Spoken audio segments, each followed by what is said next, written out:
Dr Michael Jeyakumar Devaraj will always be remembered for one of the great giant-killing acts of Malaysian politics.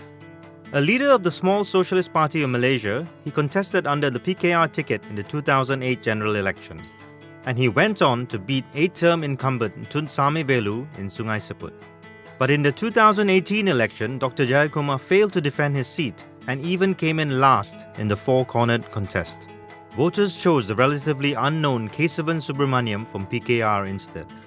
You see, to be fair to my constituents, many of them begged us to use the PKR logo in Sungai Seput.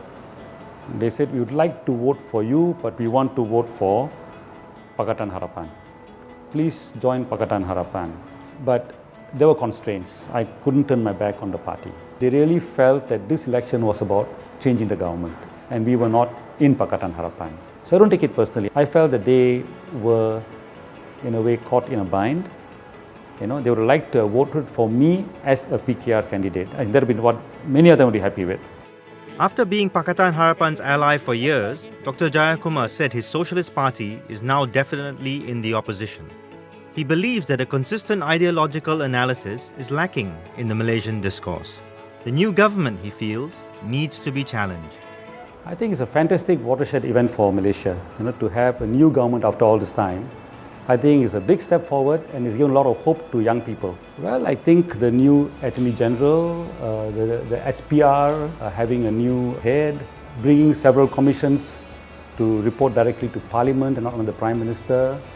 Yeah, all these things I think are good steps, and certain laws, they're now talking of changing the laws. What I'm not happy about, one would be the minimum wage, because the Wage Council was going for 1,170, and you only went to 1,050. It's hardly keeping up with inflation over the last 2 years.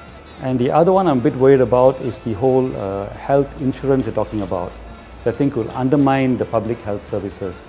About now, only 10% of the senior specialists with more than 10 years of experience are in government service, 90% are in private. And you allow the private to expand further, it's going to pull even more top specialists from the government side into the private. So what we are saying in PSM is freeze, don't let them expand. What is there, let it be. When they expand, they do so at the expense of the government sector.